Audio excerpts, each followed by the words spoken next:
I've never seen anything like that. I mean, I've seen Jiu-Jitsu, but those guys are amazing. A great honor to have the Machado brothers. Machado. It's Carlos Machado.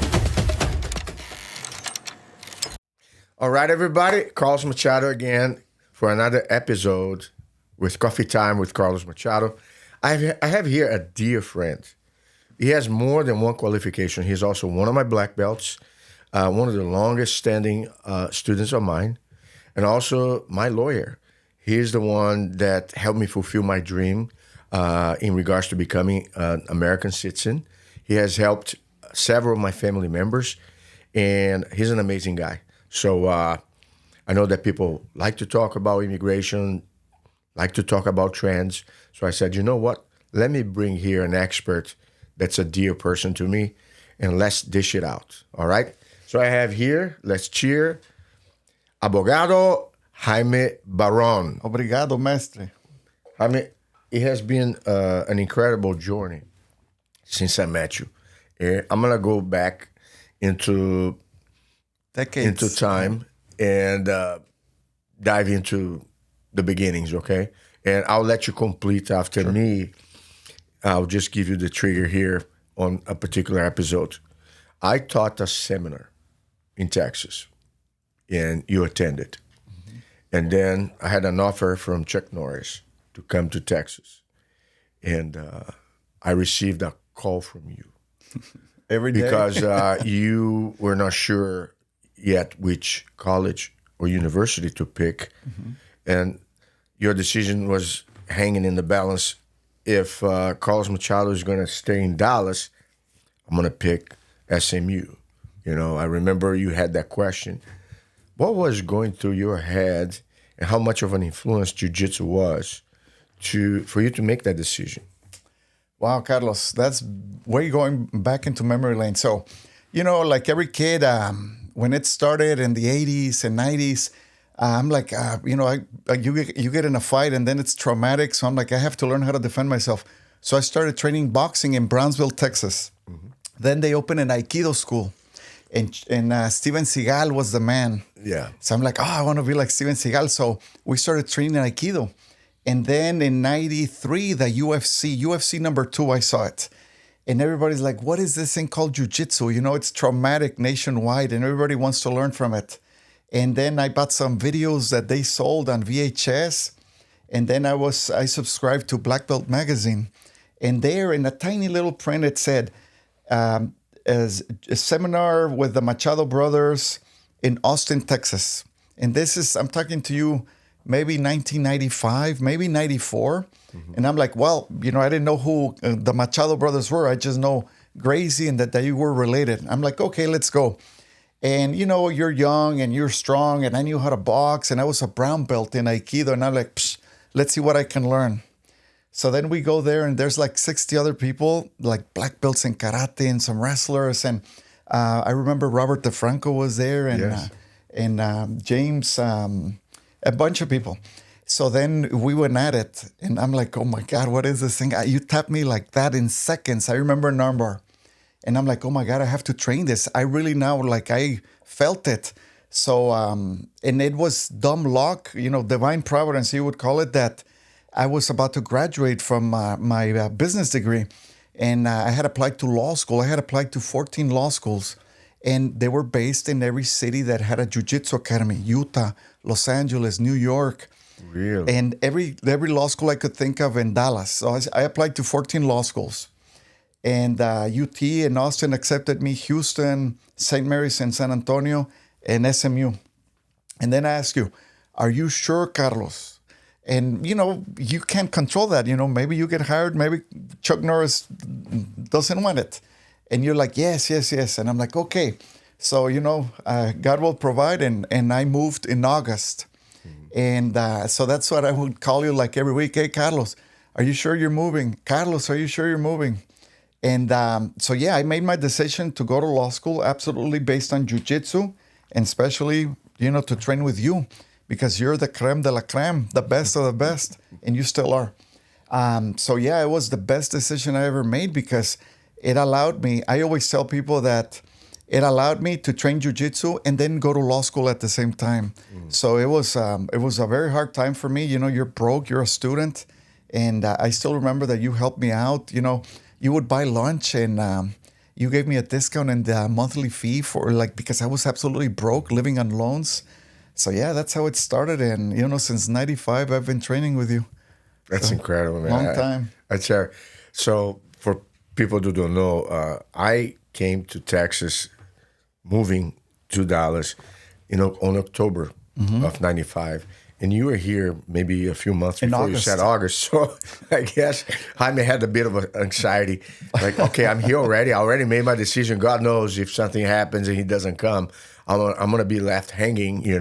So thankfully everything worked out right. The stars aligned. if not, I was like, I got a black belt in Aikido, and the master was here, and I'm like, well, I'll go train Aikido again. But the hope is to train Jiu-Jitsu. Yeah.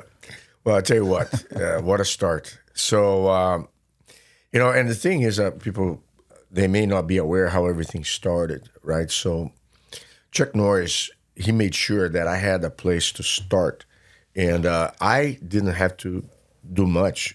He had this empty room inside his TV studio. It was this huge warehouse in Las Colinas. And we would have to go through like a maze, go to the front office and then go around. When I first started working there, I had the security guy literally holding my hand and taking me around the thing and showing me there until I guess me and then my students like yourself figure it out, okay, how to get there.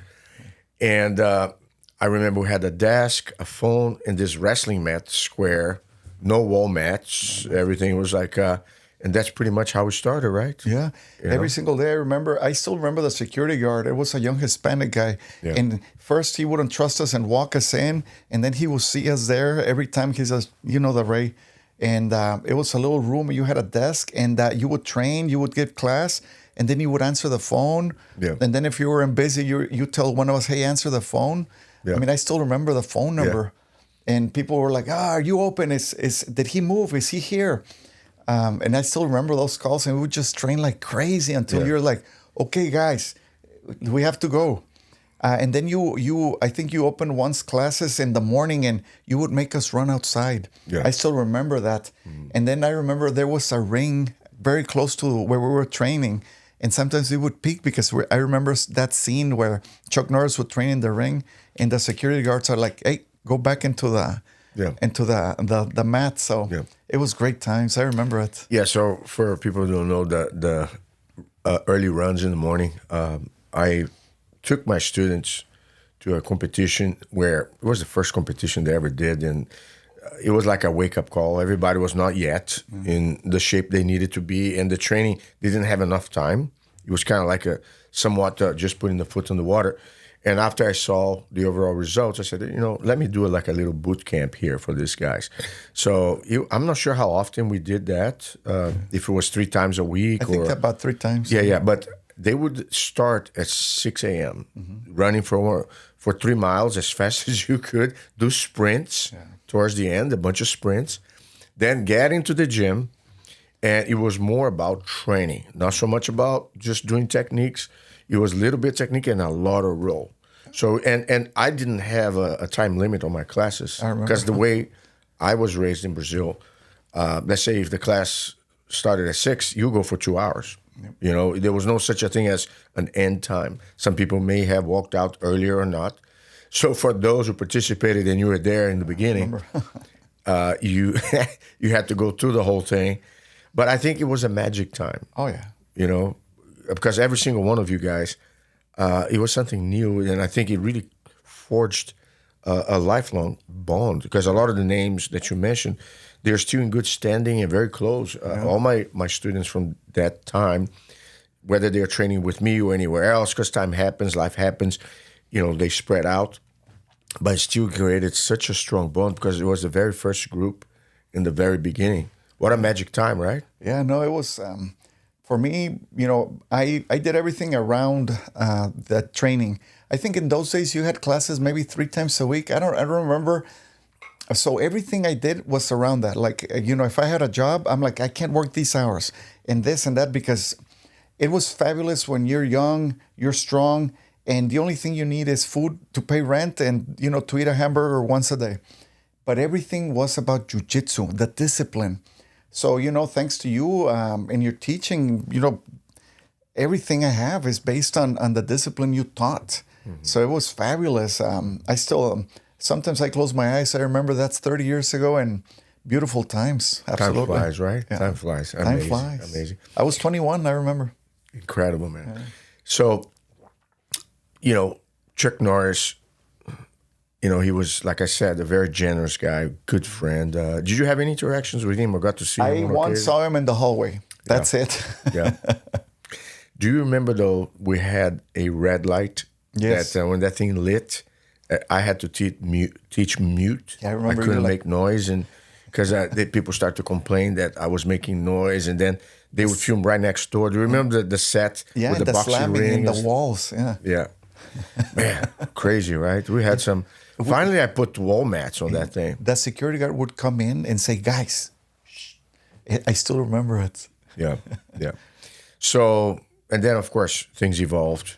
We went to different places until we got our location on Midway Road. Mm-hmm. There was a drapery shop next to us called Cutting Corners. I remember. And those mats right there, it's funny because it took me a while to put wall mats. Mm-hmm. They had a bunch of dents, people just being An thrown. Alpha. Yeah, I remember that. The Alpha Road was posterior to that. This one was on Midway Road. Uh-huh. I guess between Spring Valley and Alpha. Mm-hmm. That's correct. Yeah, Alpha. You're right. You're right. Yeah, you spent some time on that one too, right? A long time. I remember I told you, "Hey, Carlos, I don't have a job. I was still a law student. Maybe I had already graduated.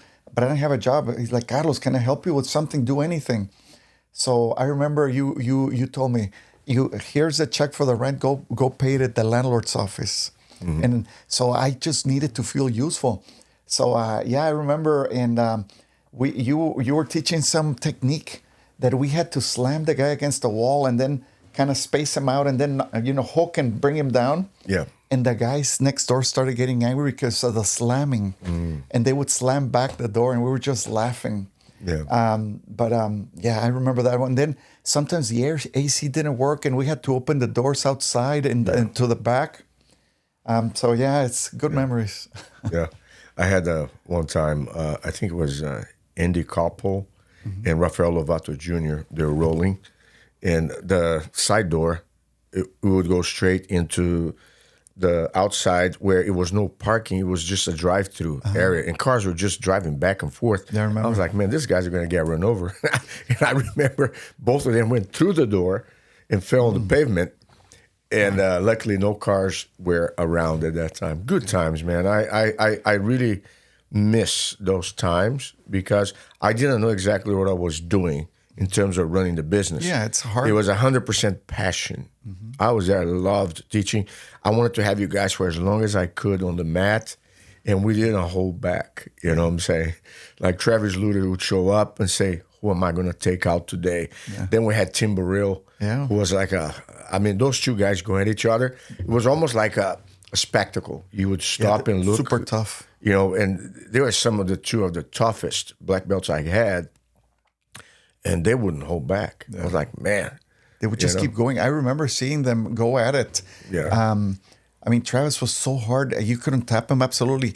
And he would bait me, I remember. And he's like, try to choke me. And I couldn't. Yeah. And, Tim, God, I remember meeting him in Walker, Texas Ranger studio. Mm-hmm. And I'm like, oh, my God, this guard. And then if he pinned you down, it was so hard to get out. Yeah. So, they were super tough. I mean, they still are, but... Yeah.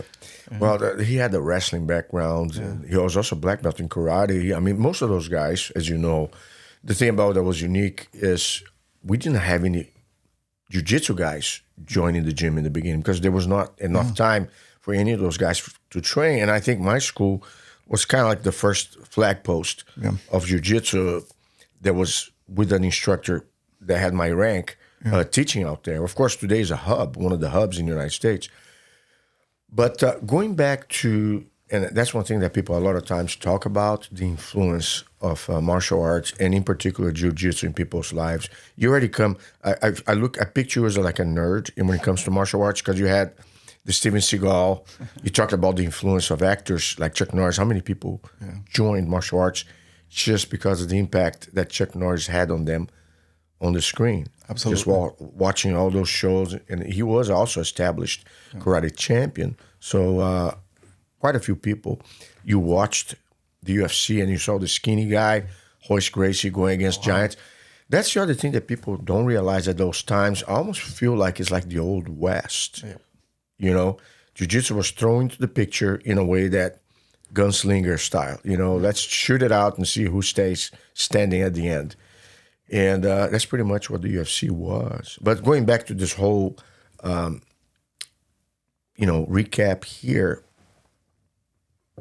tell me about, from an individual perspective, as your evolution from a student to eventually becoming a lawyer, to eventually establishing your business, eventually thriving in your business and scaling up.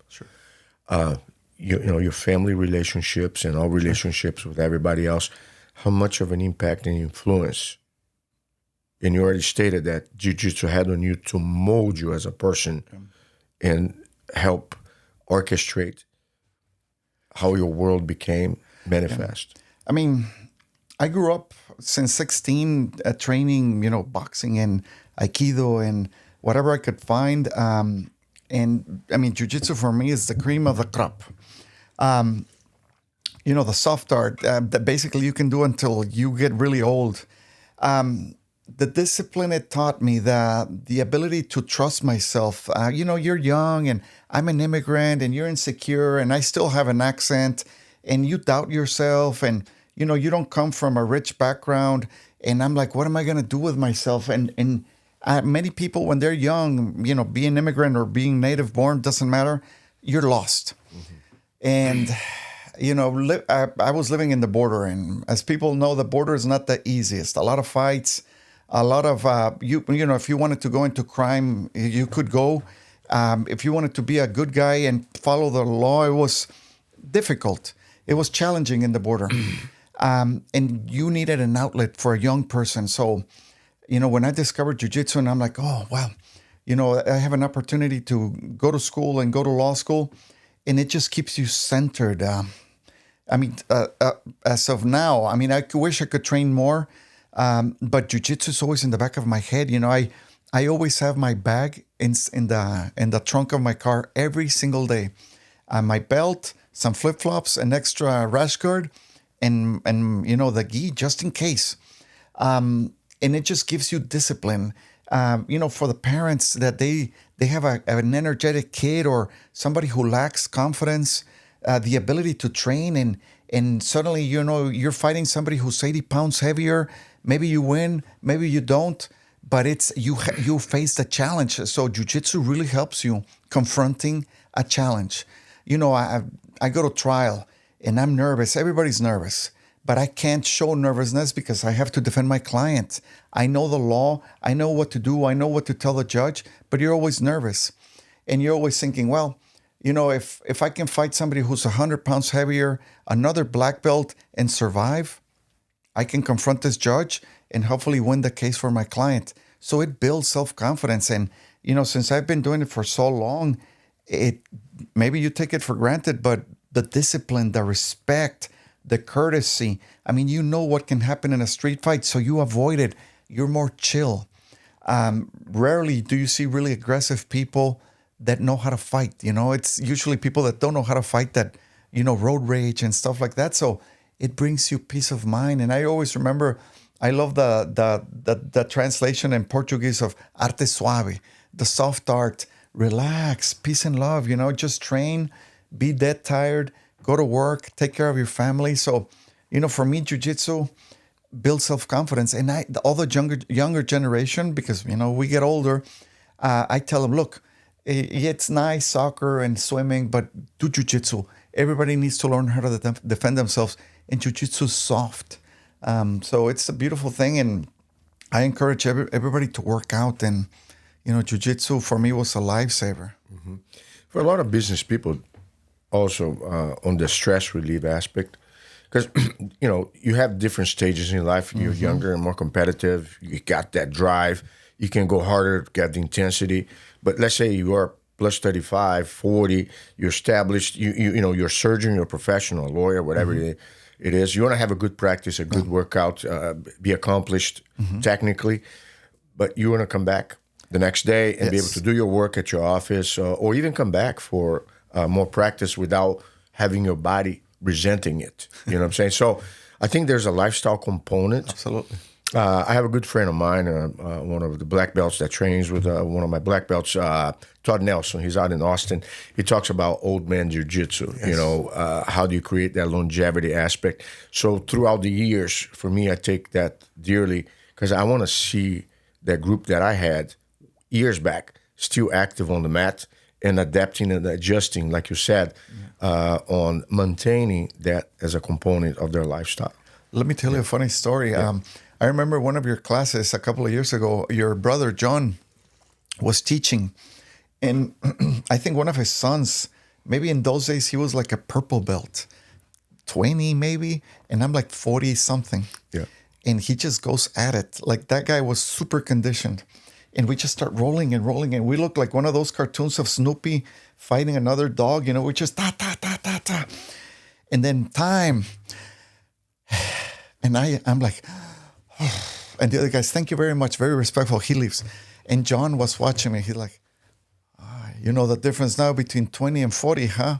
And it hit me. That's like, and I remember you used to always say, slow down, survive, because you don't need so much action and movement. And then it hit me that you have to evolve the training. After 35, after 40, after 50, you play smart. You don't play aggressive with muscles.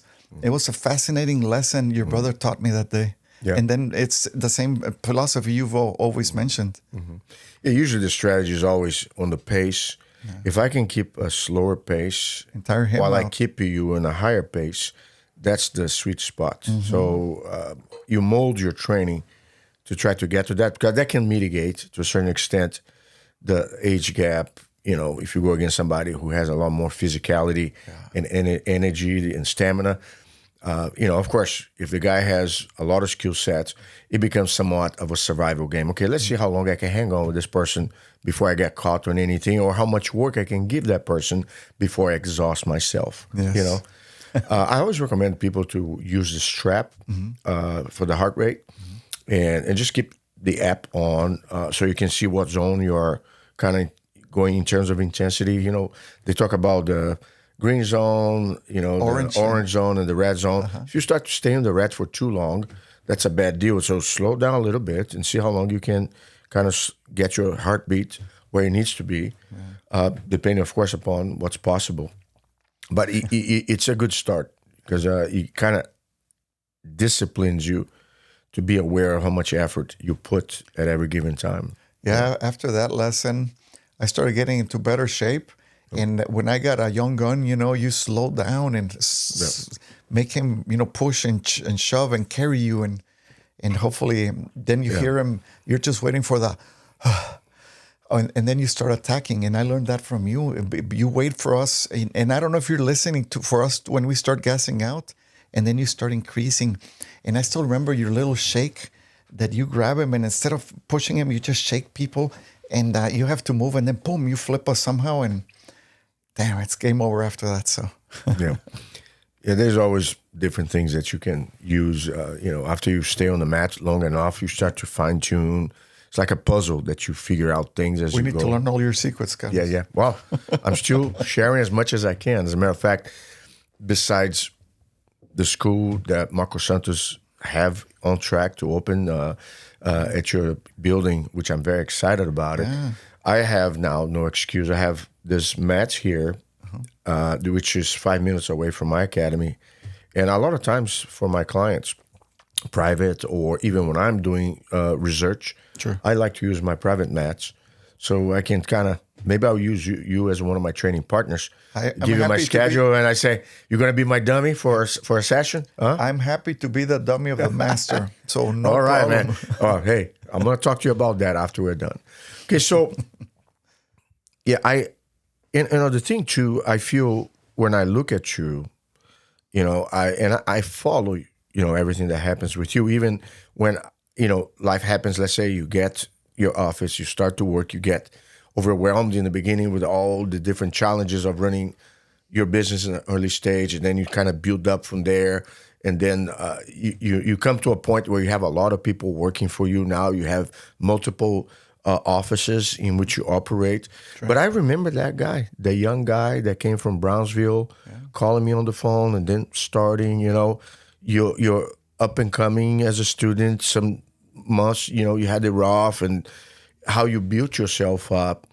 And for me, it shows a different degree of discipline, Jaime, because I feel like you are strategic in the way you do things. I never saw you from the time in the beginning, as I felt like, you're establishing yourself, you're being hasty, like doing things kind of like, but you're very well planned and strategic.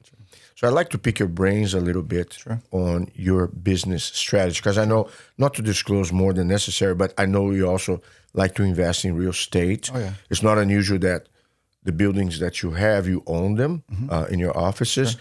So I'd like for the audience to understand a little bit the evolution of your business mind and your strategic decision making. Sure.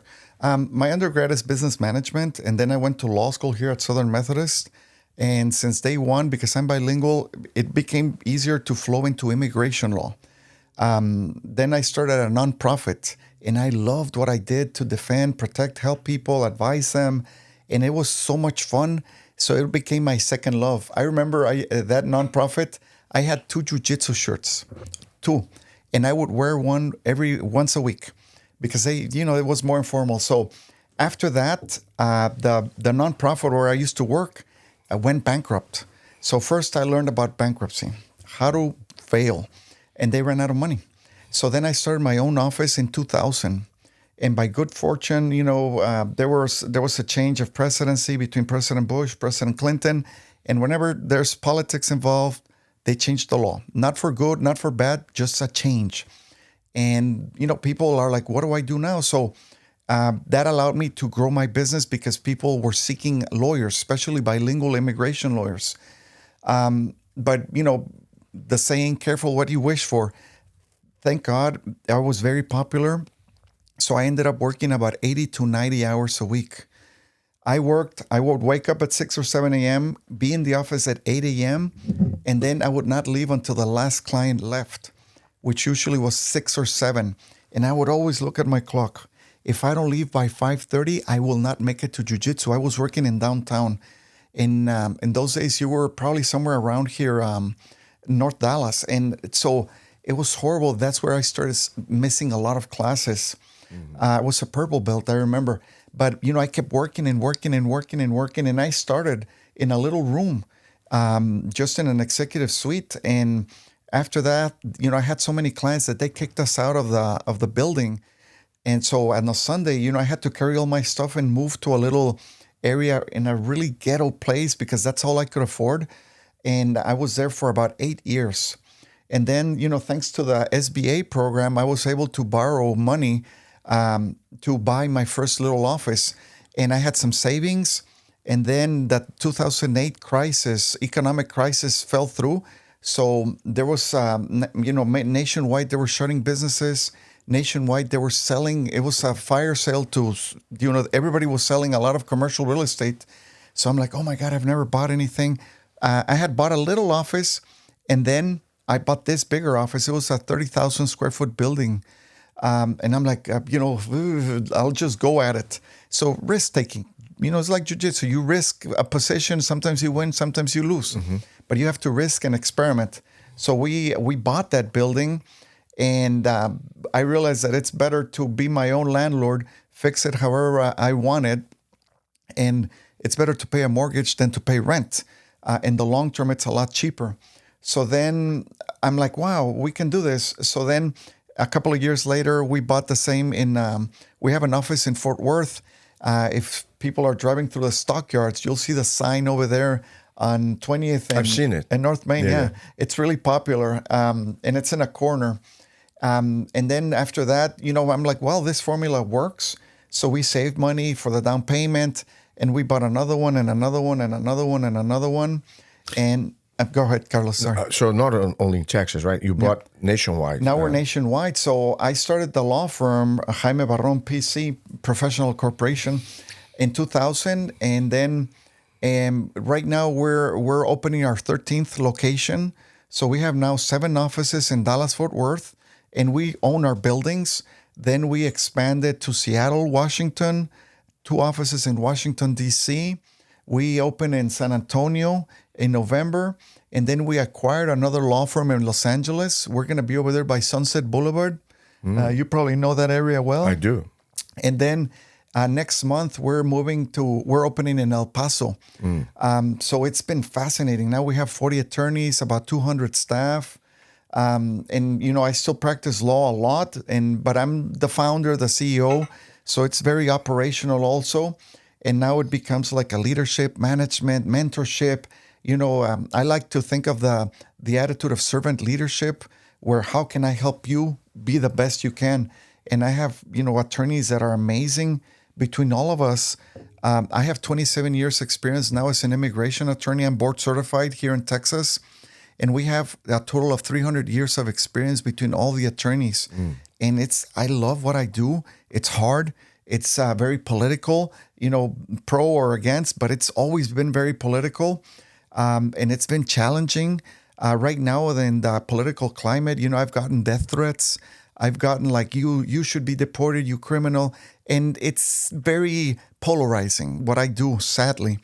And it changes with politics. But, everybody has the right to defend themselves legally. And I serve a role that the law, says, defend yourself. Try to be legal, get a lawyer. And that's what we try to do, defend, protect, advise. Anything that has to do with immigrants, that's what we handle. That's incredible. So we're going to get more on if you want to talk about and the real estate perspective on the political in a bit. But what are the challenges? Because I know in this perspective of yours, you took risks in the beginning. A lot. Then you found somewhat of a formula that you've been through experience and results. So you're able to gather experience, and you kind of build it up to a point that you expanded to 13 different locations. And I think the scale is different now because you're more in a management and leadership position. And when you look back, when you started a one-man show, being there from 6 a.m. to 6 p.m., missing the jiu-jitsu classes, and just being kicked out because you had too many clients. What was the main lessons you learned in those 2 different stages, the before and the after where you are now? Sure. And for somebody who's listening to you, you can relate from experience, not just theoretical. What would you tell people the challenges? And, This applies to any type of business, from a jiu-jitsu instructor to a carpenter to a contractor to a plumber, an engineer, a lawyer, doctor. If, like in my case, if I wanted to be a lawyer and I wanted to be a business owner, it's impossible. I can be the best lawyer I can, the best. But if I don't know finance, accounting, marketing, management, negotiation, money matters, real estate, then I can never outgrow. In those days, I didn't know. I started my office, I was 25. And I just knew, okay, I take the call, I make the appointment, I charge a consult, I see the client, I get hired, I do the work. And that's what I would do for 90 hours a week. It was devastating. It was so bad that I gained 100 pounds. You remember me, right? I was like, that's a big boy. And it was horrible to go to jiu-jitsu being so obese. I was morbidly obese, and I was paying the price. So the first lesson is pain. You have to, if you want to succeed in anything, especially business matters, is you have to tolerate a lot of pain, a lot of stress, a lot of anxiety, a lot of unknowns. And, there were some days you wanted to cry because you're like, how am I going to do this? The bills due and the client, and you have to go to trial, and angry clients or whatever, or somebody quits on you, an employee, a filing cabinet falling down and cracking a $5,000 copier, little things like that. And then with time, I started trying to replicate myself. My friend Hussein, who's our second in command attorney, so he would do some of the work and I would properly delegate the work. And then I would focus on doing more TV appearances, a lot of interviews for news reporters nationwide, CNN, Univision, Telemundo. They call us up a lot because he's like, oh, this guy really knows. So, trying to do more marketing, but you have to delegate properly. I tell the other lawyers, you need to learn how to delegate a case, but not dump it. So you teach, you explain, and it's called demonstration, explanation, repetition, where you teach how they do the work, and you're slightly involved, but you have to have a leader. In those days, I was a lawyer, and they had a lawyer. They had no leader, no boss. And with time, I realized that if I teach 10 other attorneys how to do it right, now we can help 10 times more people. And, right now we just surpassed number 165,000 that we've seen. So imagine so many consults, average of 24 minutes consults times 165,000. It was, crazy. But we did it right. We did it properly. And it's just about learning. To be a manager of a business, you don't have to be a master of anything. I don't have to be the best at lawyering, the best at marketing, the best at accounting, but I need to know all of them. And so you become a generalist. And the trick of delegating, you just have to have good people and, teach them how to do it right and trust in them, but be there to help them. So not a micromanager and not an aloof manager, somewhere in the middle. But it's, nobody taught me. I didn't have very good mentors for that. So I've learned with punches in the face, failures, one after another.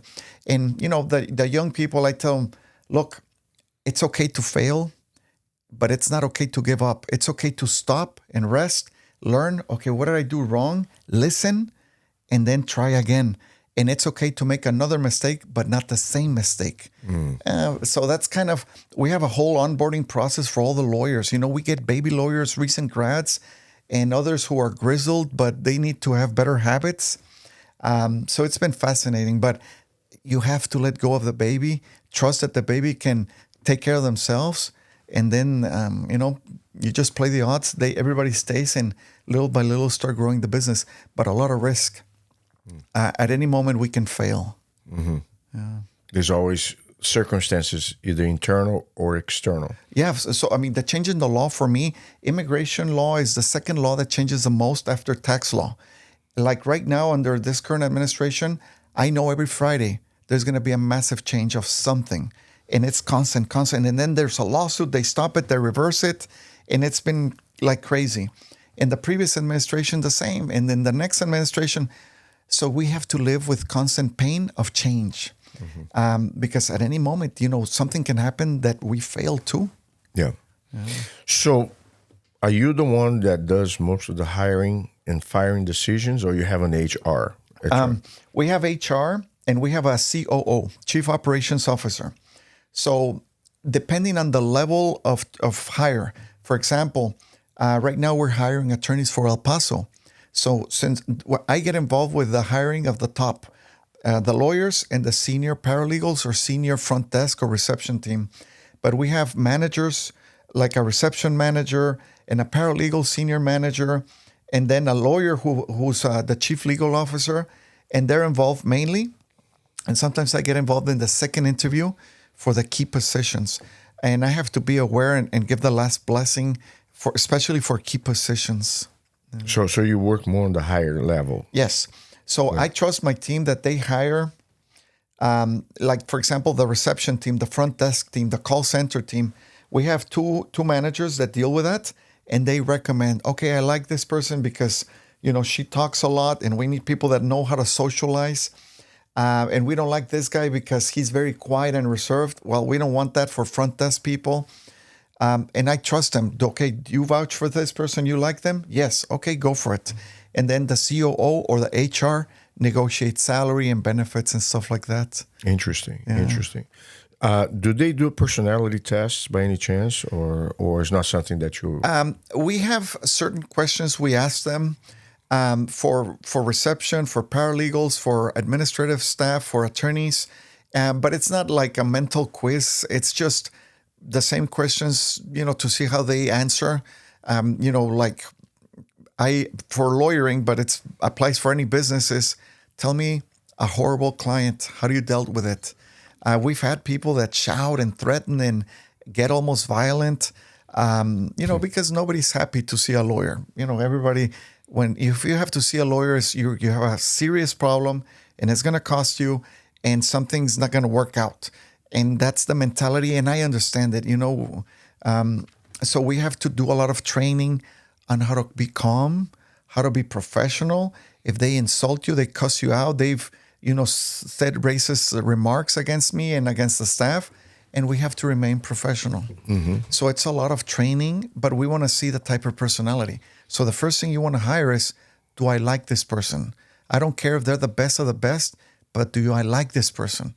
And, we have a lot of questions we ask on personality. If they're laid back, if, they trash talk other people, or they're nice and calm, or that they don't get bullied. So it's a lot of questions that we kind of ask the same time again and again. What would you say in a business of your scale, if you have not a recurring problem, but if there is a problem to be had amongst the staff, what would that be one of the examples you can give? Sure. For example, I had a former staff that's no longer with us who would, if a client called, say, hey, how's my case going? Oh, we already sent it out. Okay, thank you. You should get a receipt in about a month. Okay. And then we realized that this person lied to the client. So dishonesty. And we confronted this person and we give them a warning once.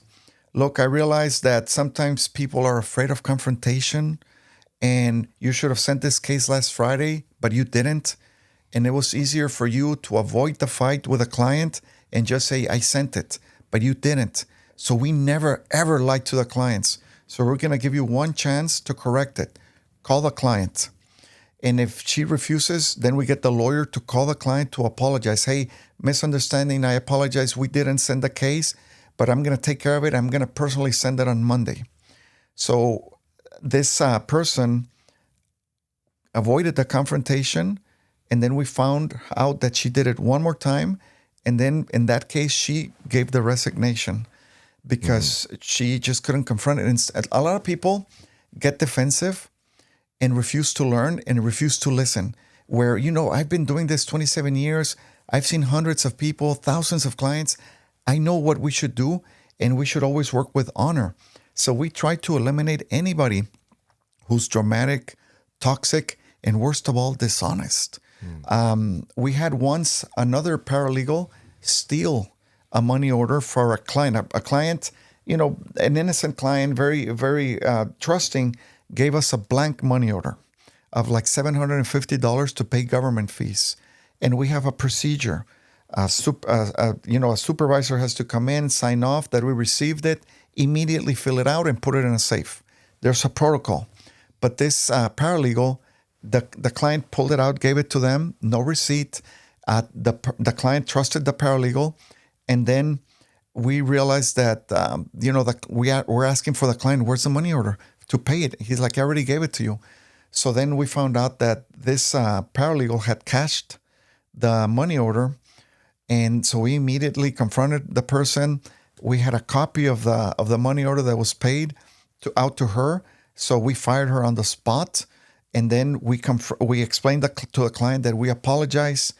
We are absolutely responsible for this. We're going to pay for. So what we ended up doing is we paid the government fees. We made them a resident, free of charge, and we included the citizenship. So this client got like $5,000 worth of legal work because we screwed up. So, we strive for the best customer service. And if we fail it, we have to be quick to admit the mistake. Clients get angry when people lie to them. But if they know we're human and we confront it, I remember a client was so angry and he said, "You're an idiot. You shouldn't have people like that." And I'm like, "You're right. But I want to admit to you the mistake. So we're going to take care of it." And that client was a faithful client for the past 15 years, recommending people because he knows I'm human. I acknowledge the mistake. I fix it, and we keep going. We've had so many stories, Carlos. I mean, we could take like 10 hours to tell you all so many stories. That's one of my employees says that we should do a TV show because it's so much human drama. I mean, we deal like that show, Suits. If you've ever seen it, I've seen it. Yeah, it's the same thing. It's really like that, but not so exaggerated. But the trick is to take care of your customer like in any business. That's incredible, man. And I guess the confronting part, that's the issue that a lot of times people don't take in consideration. Yeah. You don't want to deal with the consequences of a mistake, or you don't want to deal with a mistake that's being committed by somebody else. Yep. So it could be either way, right? So, but I think if it doesn't get done, one way or the other, It becomes a bigger problem. it becomes a way bigger, and that can have a ripple effect on the reputation of your firm. But just the fact of this faithful client that once you addressed and admitted the mistake and took care of the client, you have somebody that has been consistently sending out referrals to you and supporting your He's like, that guy does respond. He's a real lawyer. He talks to me.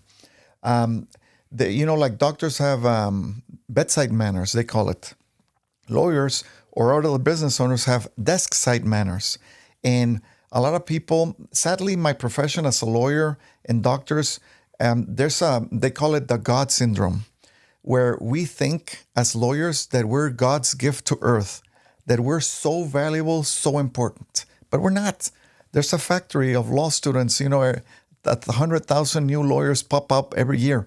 So we could be a dime a dozen.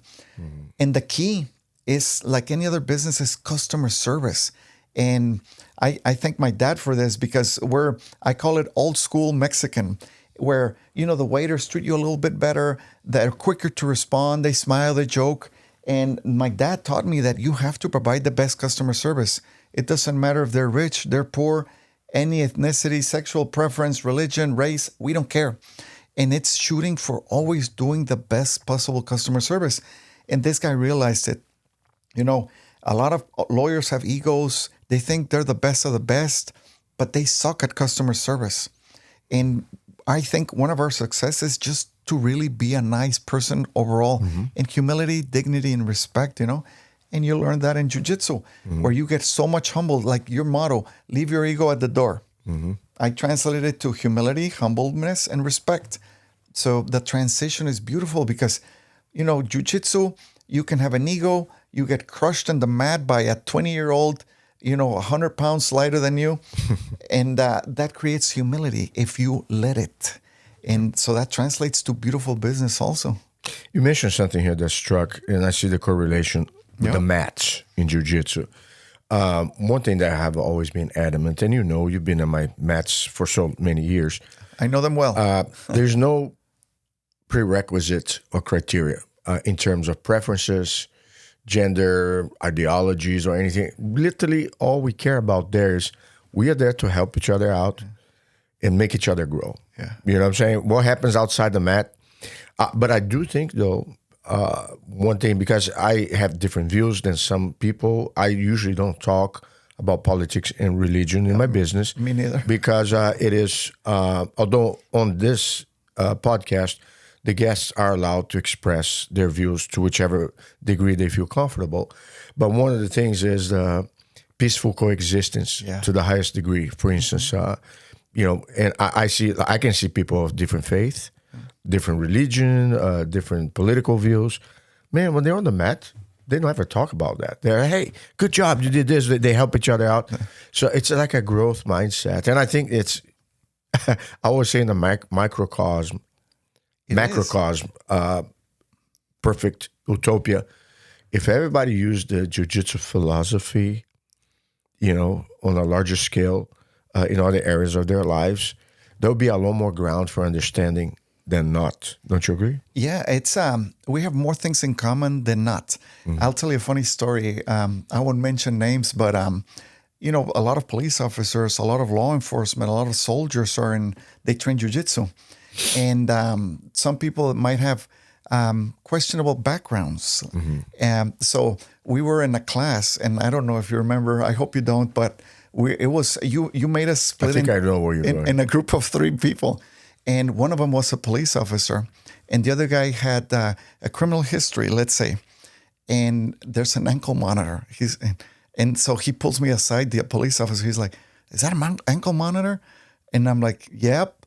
Well, so we started training respect at all. And people make mistakes; they pay the price. But it was a beautiful thing, and I've trained with officers of Homeland Security and law enforcement. And on the other side, teachers, professors, other lawyers, construction guy, females of any type of profession also. And we all have, our gis. I like the unbleached gi, but, the white gi, blue gi. But we're all the same.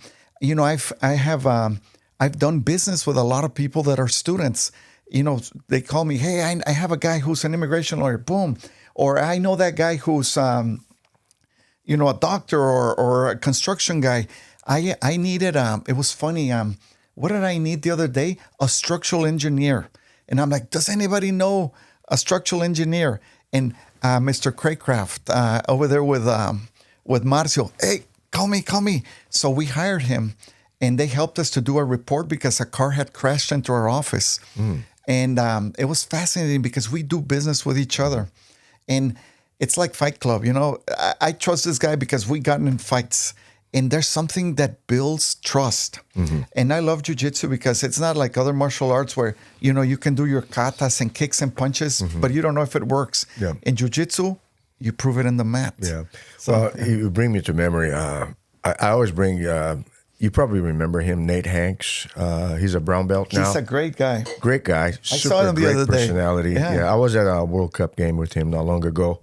He called, "Hey, Carlos, I have some tickets." I was just actually texting him, "When are you showing up to class?" Because he's in the midst of all different businesses and busy. But he said he will, and I know he will. He loves jiu-jitsu. But so I ended up going to watch a game with him. He got me a pitch. Which game? It was Sweden and Japan. It was Australia and Japan. Australia I'm sorry. and Japan. Yeah. And no, actually, I'm sorry. Australia and Switzerland.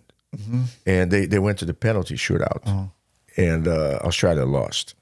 But anyhow, going back to Nathan. what I was saying with Nate, at one point in time, he owned a marketing company on the internet called Rich Local. And it was like a decent-sized company back then. He confided to me, "We're one of the main Google competitors, this and that." I said, "Whoa." And I remember we had a handful of students that at that time lost jobs. And I don't know what resume they had or not, but I always joke about that. I might as well try to find you a job so you can keep on paying me. Yeah, absolutely. We all help each other. So I asked Nate, "Do you have any position available? Or I have this student of ours who is a teammate of yours, so-and-so." And he probably hired like 5 or 6 different guys at different points in time. Wow. They were jobless. And like you said, the trust factor. Immediately. Like the Fight Club. So Nate, regardless of the guy's resume, gave the guy a vote of confidence. And the guy, because he knew Nate from the match, wanted to make sure that he was worth the trust. Yeah. So there was no imposition of either type. And the guys who got hired, they were hired and they stayed for the longest haul, and they did amazing performance-wise.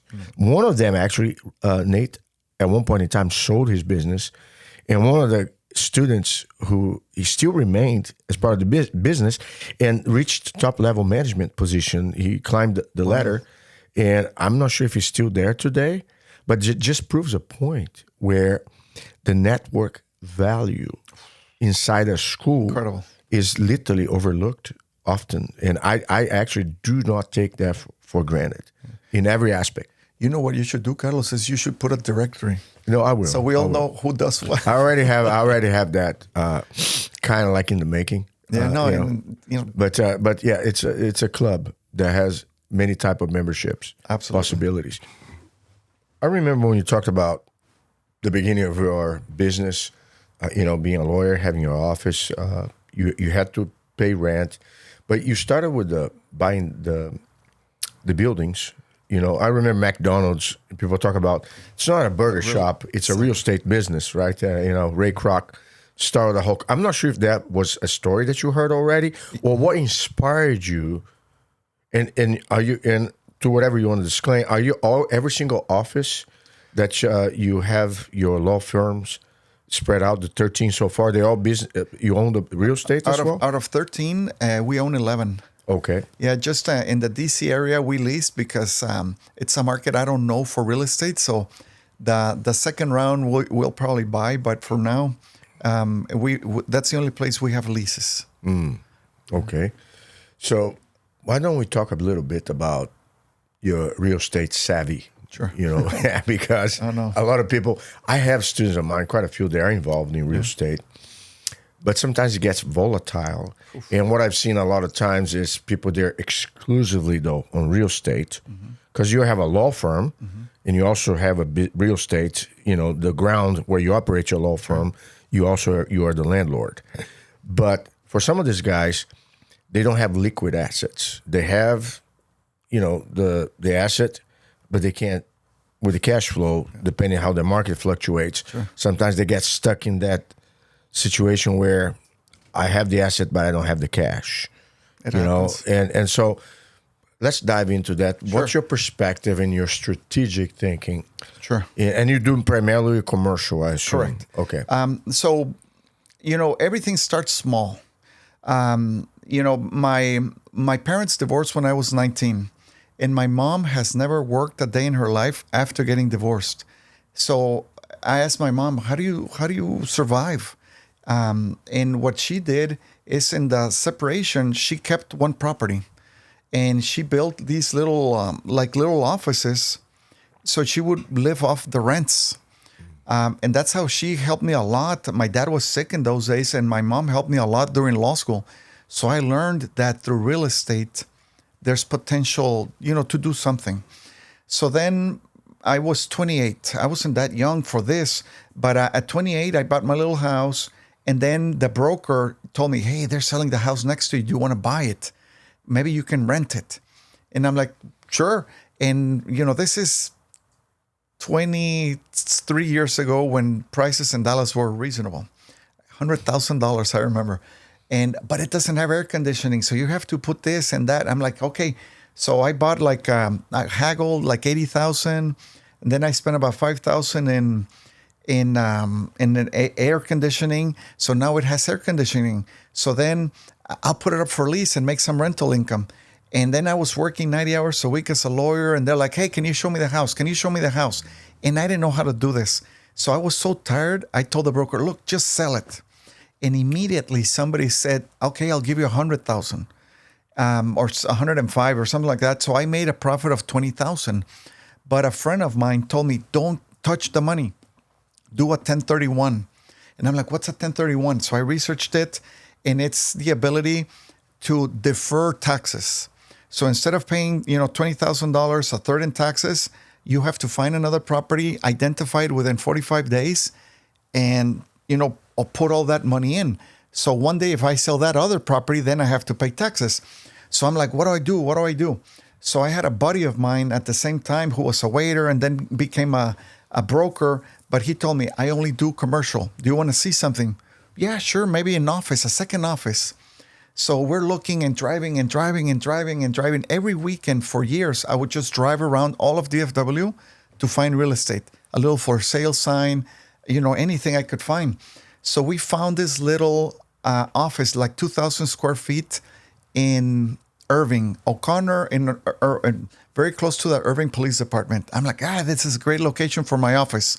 And I always think, where would I put my office? Where would it be good for retail or office? So I bought it, but I didn't have the money to remodel it. So then I'm like, oh, put it up for lease. So then a tenant moved in and occupied a part of it, and I started getting some rental income. I don't know, I paid maybe $1,000 a month in mortgage, plus $500 more in insurance and $500 more in property taxes. And they paid me about $2,500. So I'm like, hey, making a little profit every month. So I kind of like that. And then another tenant moved in the back, but then they stopped paying rent. So then I learned the dark part of real estate ownership, whereas it's very common that a tenant can't pay you. So I tell everybody, get a good banker and get a good real estate lawyer. And from the beginning, you have to decide what you like more. A lot of people do residential and a lot of people do commercial. And then under residential, so many specialties. Under commercial, so many other specialties.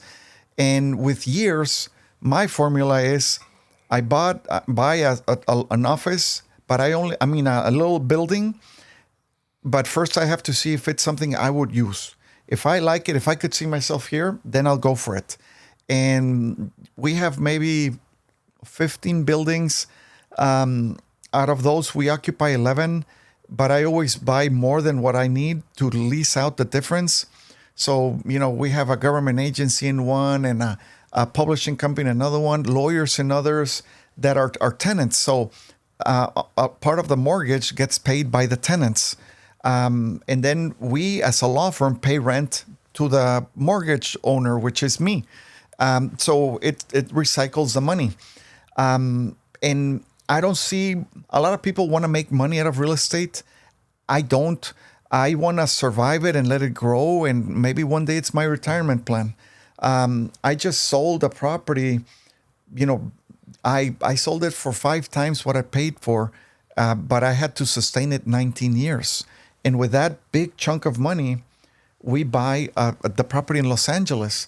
And then, we get involved and we follow the law for SBA loans, traditional loans, So you have to learn the financing and you have to build trust with your banker. And, whatever money they lend you, you're religious in paying them, whatever happens. I prefer to not eat and pay my banker. But it requires a lot of time. And I'm comfortable, unclogging toilets. And, like right now I'm dealing with a pipe exploded and we have to figure it out. But it's another business. And I love real estate. You have to love it. But the first thing, people that are trying to get into this, if it's for business, not to buy your own house, get a good banker that will trust you. You have to have your financing in order, good credit, good reputation, a reliable business. A lot of people want to get into real estate, but they're unstable. So for example, let's say I'm a contractor and I build walls and do this and that, I want to grow it enough and I meet a banker and say, look, what would it take me to become your client? And what am I worth in your eyes? So for example, if the business makes $500,000, maybe the banker, they do their analysis and say the maximum you can pay a month in mortgage is $4,000. So then you calculate the value of the property at 80 or 90% down payment. They lend you more when it's for your own business. And they lend you more when you have a stable business. And then, the mistakes. We always have a tenant that's not paying the rent. So we have to learn the lockout procedure to follow the law. Right now, I'm suing one of my tenants because they just don't pay the rent. And it's been months. So we have to follow the procedure of eviction. And we have to, not be pushed around, but at the same time be fair. And we try to do a win-win with the tenants. So it's been fascinating. Now we have property managers, real estate attorneys, litigation attorneys, proper bankers, SBA advisors. And it's been fascinating to learn. And I went, first we did about 10 properties in Dallas, Fort Worth, because you see it, you touch it, whatever emergency, you can quickly drive over there. But little by little, and I forgot to say this, a really good real estate broker, and that specializes, and this is key. They either know residential or they know commercial. Nobody knows both. So you're either good at one or the other one. So if you have a residential broker, be sure you find another one. maybe even in their own business that does commercial, because a lot of protections that apply to residential houses do not apply to commercial. They think, let the buyer beware, where they think and you're automatically a sophisticated investor. So, a lot of times your opponents are honest, but a lot of times they're hiding stuff. So you have to become a master of due diligence to find where all the skeletons. So you have to have, somebody that helps you, an architect and a contractor and an inspector, a good plumber, good elevator guy. I never thought I needed somebody that knew about elevators, but you have to. Zoning, so many things that you learn with punches in the face. And, I've made so many mistakes, lost so much money, but hopefully at the end, I'll make more than what I lost. And I love real estate. Besides lawyering, real estate is my second love, but I focus on small office or retail, and I only have one big building. Everything else, between 1,000 to 10,000 square feet. So you kind of go in that range, 1,000 to 10,000. Yeah, because, for example, the office in Stockyards, it's the craziest office. It's 120 years old. Everything has happened to me in that property. Everything. We had a bee infestation. We had 2 cars crash into it. We have residential tenants. We had a tenant that fled and left all the mess, broken toilets, homeless people, around that broke in and fell asleep. And we had to respectfully escort them out. And we have our one office there. But then you find good people that help you. Rose, the property manager from that office, is amazing. So you have to find good people, in every single profession. And a lot of them, like I was telling you, Mr. Craycraft, a structural engineer, that was fabulous. So again, the Jiu-Jitsu connection. That's great. That's great. So when you talk about contractors and you hear some horror stories, like, because I think their liability protection, you have a lot of guys that they don't do their job, or they intentionally rip off the customer, and they just jet out, and you try to pursue them, and they're all covered in tears and tears. And some of these guys, they do this scheme that they go from one customer to the other. Sometimes they operate in multiple states that have different legislation. What do you have to say about that part? Well, thinking like a lawyer, you have to not be intimidated and take legal action. The more public knowledge, because a lawsuit is public knowledge. You pay them $10,000 and they flee. Then take action. Get a litigation attorney and go after them. And also press charges if they defrauded you. Sadly, it's an unregulated business. I know they have some licenses for this or for that, but it's mostly unregulated. Like, for example, as a lawyer, there's a lot of bad lawyers, but there's a Texas bar that controls us. So we can get disbarred if we fail terribly. But there's not an equivalent to that for the contracting world, because it's, general contracting and then a bunch of others. So it's harder. So you have to protect yourself, get a good lawyer, get a good contract, never do handshake deals, never. Okay, give me a quote. What are you going to do? Boom, write it all down, review it, be sure it's right. Then never give everything down. It's, usually it's like half a down or 10% or a third down. And then be sure they meet the deadlines, and always have time frames. By when should you have this? Well, it should be 3 weeks. And in my head, it's 6 weeks. Okay, so let's do it. 6 weeks pass. What's going on? And then sometimes, I had once a contract that was a raging alcoholic, and I didn't realize it until after. They just said, I can't finish the work. So, okay, he kept the money, and I didn't give him a cent after, but he overworked it. So we finished it with somebody else. But I got lucky that he didn't owe me money. But, you get all these types of people. Like in any profession, there's good people, there's bad people. But the trick is to flush out the bad people with legal action, because it's public. You make it public. And everybody knows now. You research, John Smith, the contractor, and he has 3 lawsuits. You're like, okay, maybe I want to do business with somebody else. And also word of mouth, who's reliable? Who have you worked with? Mm-hmm. And they tend to be the best ones. The contracting world is a lot based on word of mouth, because you want to trust somebody that they trust them. Yeah. So there's that common knowledge. Who are the good guys? Yeah. Do you use usually when you find a good one, the same one for every project? I take care of them. I have a cousin who has helped me for decades. I have another guy who helps me for big picture, bigger things. I have one or two plumber friends. I call them friends now. A good carpenter, a good property manager, a good electrician, a good pool guy that knows how to fix pools. So we have one or two of everything. And then when we open and we go to other cities, it's like, who knows this one? And we got lucky. Like in San Antonio, we found this gentleman who's amazing, and he helps us with everything. And the same thing in Seattle and Los Angeles. It's always a friend of a friend. And do they work in multiple states? Like if you have a Texas-based one, can you operate in Seattle? I believe some. I'm not very familiar with the contracting licenses, but they have to get licensed in different states, and many have different licenses. Like the gentleman in San Antonio told me, hey, I can do anywhere in Texas. I can do Washington State. I think the only one he told me he couldn't do because of licensing is California. And so, yeah, I mean, better local, but sometimes, you fly him in. I have a question about that. When you have different states, blue and red, not trying to be political, what are the challenges on regulations? Because California has seen a flock of big business leaving just for the tax policies alone. Seattle, you mentioned there's some businesses that left.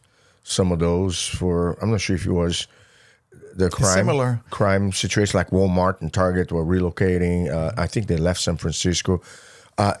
When it comes to real estate investing, and establishing an office in different places, what can you tell about the business environment in that regard? I can tell you so much, Carlos. We need like 14 podcasts for that. Okay. But in a nutshell. In a nutshell. So, I mean, I love Texas. I mean, I'm a Texan. I love the way of doing business here. But it's like any other state. It's not perfect. Huge property taxes. I pay more in property taxes here per office than anywhere else. So, there's not a state tax, but there's property tax, there's franchise tax, and there's so many taxes that like 50 cents out of every dollar goes to some type of tax. Maybe in California, it might be 55 to 60. So it's a little bit more, but it's less in property taxes. So it kind of balances out. Also, California is more expensive, so we have to charge more.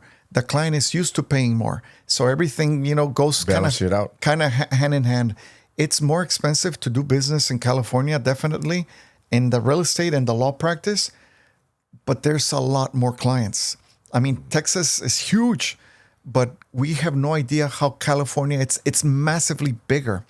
And a lot of businesses are leaving, but a lot are staying, and the economy is still way bigger. It's going to take maybe a decade or more for Texas to catch up to California. Yeah. So, each one has their own. Washington State, Seattle, is somewhere in the middle. It has more regulations. Minimum wage is almost $20 an hour versus $7.25 in Texas. So people are moving over there. And when people are moving, it grows the industry.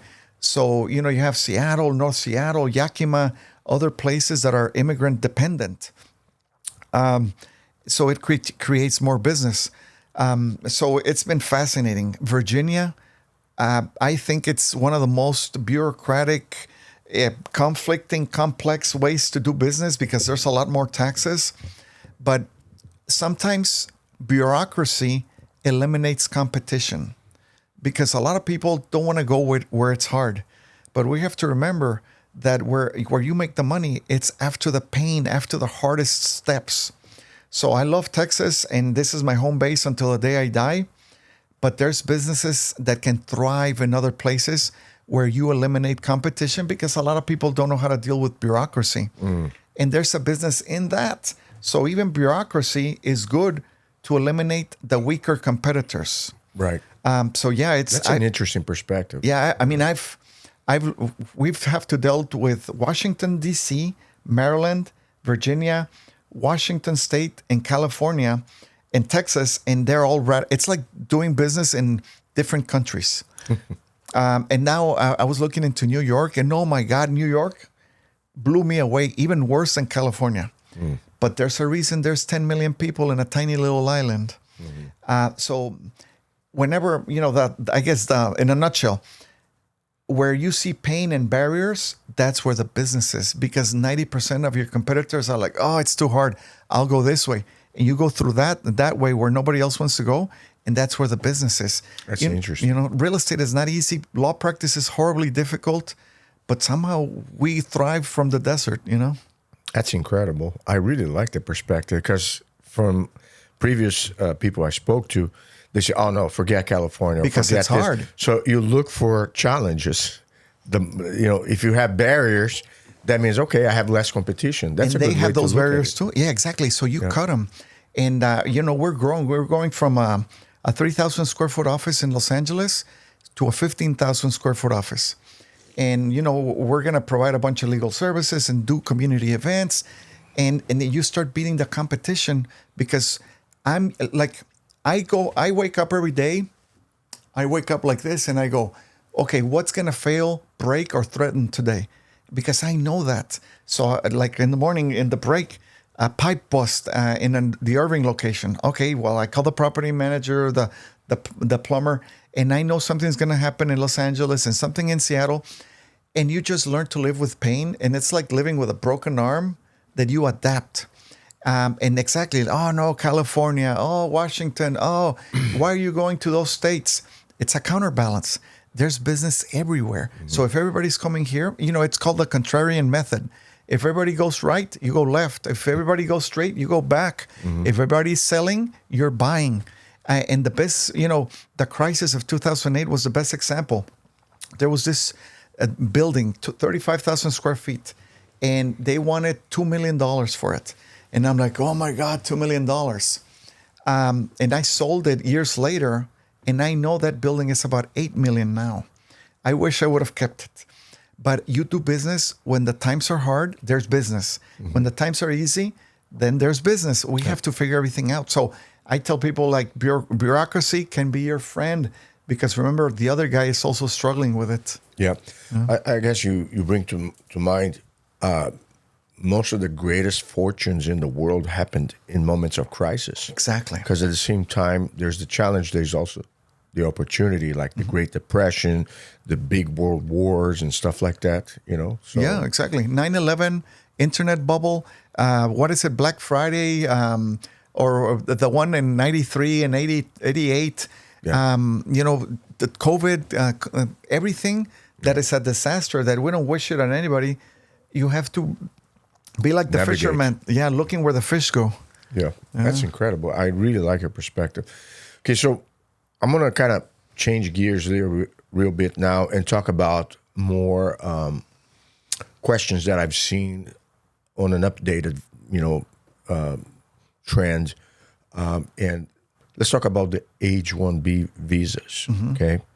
And the reason I mentioned that, and you talk about the different administrations from Bush to Clinton to Obama, and then, you have Trump, Biden, then Trump. So, and every time, like you said, taxes and immigration law, they change every Friday. Oh my God. Like, you got to really keep up to date on those.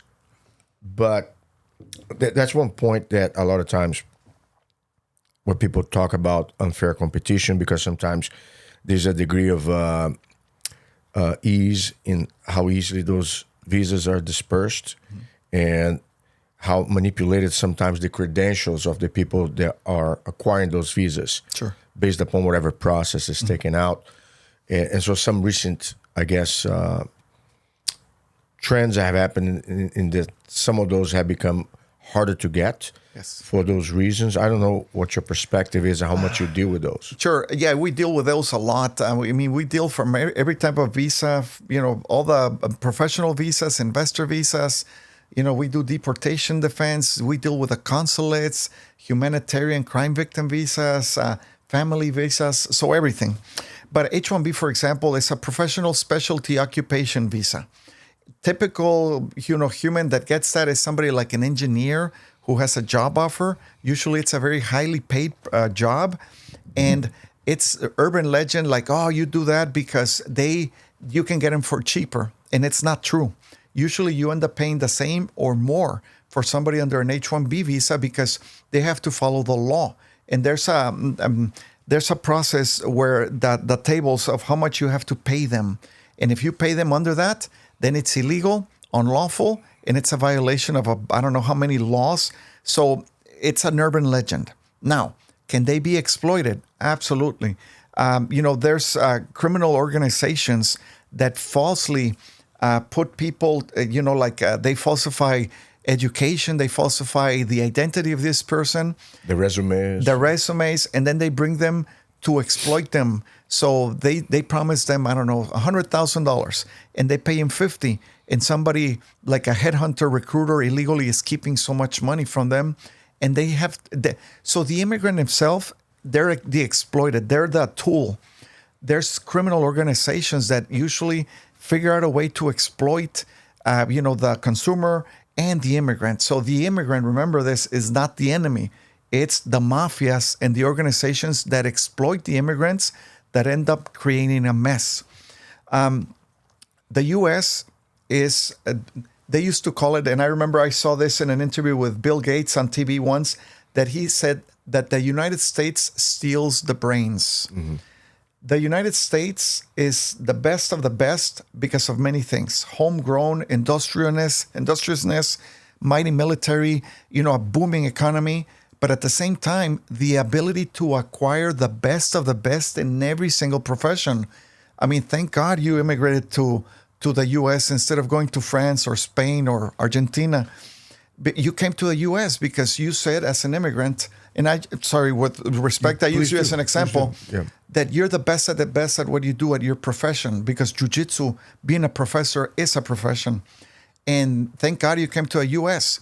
But what if now anti-immigrant sentiment says, oh, those Brazilians, we don't want more Jiu-Jitsu people. And then they go to France and they go to Russia and they go to Japan, and then suddenly Jiu-Jitsu flourishes in those countries, and the U.S. decays. Because the way to grow a country, it's been proven, talk to an economics professor, it's through births and through immigration. And you need two types of immigrants: sophisticated, the best of the best, but you also need immigrants to build things, to construct things, to build the sheetrock, to fix that lamp. Mm-hmm. So we need immigrants. Now, of course, there has to be controls, there has to be enforcement, there has to be a procedure. Sadly, the Democrats and the Republicans, notice I said both, don't get along. So one sabotages the other. And one says, let them all come in, let's legalize them. And the other one says, close the door, build the wall, don't let anybody in. And both are right. They're not right. They're both wrong. Mm-hmm. There has to be a healthy balance between having a procedure to bring them in and enforcement. But at the same time, somebody they filed, let's say I filed for my brother, and it takes 25 years. So then what's the purpose of that process?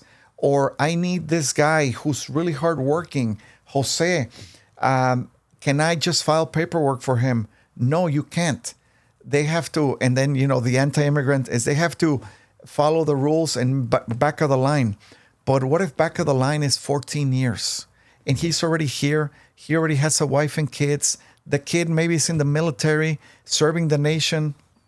And if he leaves, he gets... So there's more punishments to comply with the law than to comply with the law. So if you want to comply with the law, you're going to get more punishment.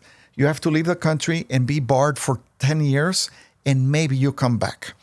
But then you lose everything. And the odds of you coming back in 10 years, not very high. So there's no really right and wrong. It's political. So, for example, Bill Clinton in Bill Clinton in the 90s created one of the worst laws ever created. And he's a Democrat. You would think Democrats would create better laws. IRA, which they thought that if you punish somebody for 10 years, they would leave. And then instead of to avoid that 10-year punishment, to not come back. So what happened? Then people started staying. That's when it started, where people like, oh, if I go back to my country, I'll be barred from coming back for 10 years. Then why should I leave? Then they're stuck in the U.S., never leaving. Then they created another law, 245I. And then President Bush, when he took office, he was best friends with Vicente Fox in Mexico, two cowboys, the best relationship the U.S. has ever had. Let's do this program to legalize and help and do it right and do a penalty because it's a fine, okay? They don't get the pass for free to legalize. They're going to get a fine. Everything was fine and dandy.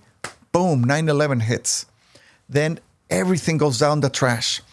And now, they're detaining people and it's kind of aggressive. A lot of Muslims in the Muslim community got picked up. Taxi drivers getting beat up. People randomly hitting and assaulting Sikhs, which are not even Muslims. So they're attacking people because of hatred of 9/11. So then we go into an anti-immigrant sentiment. And it's horrible. A lot of immigrants hide because they don't know if after attacking the Muslim community, they're always going to hit Mexicans or other immigrants, and it becomes fear-mongering. Then it calms down. Then they create better laws. After President Bush, which, by the way, President Bush speaks Spanish. He's pro-immigrant. He wanted to create a legalization system. Best relationship with Mexico ever. But 9/11, derailed everything. Then we get President Obama, who promised to create more benefits for immigrants. And he created DACA, which is Deferred Action for Childhood Arrivals, and helped a lot of young people get a work permit. But then at the same time, he was, they teased him, calling him deporter-in-chief. And as of now, he still has the record of deporting more people than President Trump. So, it's good, and Democrats tend to be more pro-immigrant, and Republicans used to be more pro-immigrant. President Reagan created the only amnesty we've seen in decades. President Bush was amazing.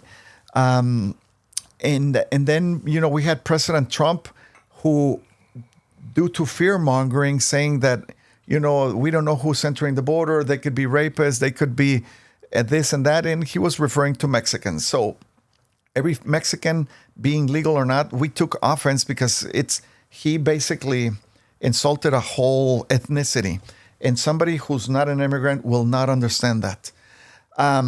Then he created fear-mongering. And the only good thing that came out of that is because we have so many people that can get a green card, but they're like, mañana, tomorrow, maybe tomorrow I'll do it. And then suddenly President Trump comes into office saying, I'm going to deport everybody. So then suddenly all these people start legalizing that they could have done it years ago. So it's a good thing in that aspect. But divisiveness, there's always, what you hear on TV, half of it is true. We know this. But at the same time, immigrants are good for the economy. Everybody knows an immigrant. How many people, their house sitter is from Mexico, or Jose, the construction guy from El Salvador, or, your favorite fruit is from somebody from Bangladesh. We need immigrants because the United States, and it's a beacon. And like, I'm an immigrant. I've been here 36 years. My dad always dreamed of coming to the U.S. because, we didn't have the opportunities that the U.S. provides us. So a lot of people that can hear this, the immigrants and this and that, we become more American sometimes than the Americans because we love this country. I have my cowboy hat. I have my registered gun. We become Americans. And we're loyal and patriots to this country as any other place. But at the same time, the libertarian mentality of giving them a chance, succeed, make the effort, the immigrants being legal or undocumented, they're trying to do the best for the country and the best for their family. And I know it's very political and I respect different points of view, but in the majority, the vast majority are good people. They want to provide food for their friends and family. And you don't see a lot of immigrants begging. You don't see a lot of immigrants asking for handouts. They're like, what can I do? Can I clean your house? Can I clean your car? Can I build you this wall or house? How can I serve you? So it's earned with effort and sweat and blood. So I just hope that, whoever sees this gives the benefit of the doubt that the vast majority of immigrants, they want to do what's right, and they just want an opportunity.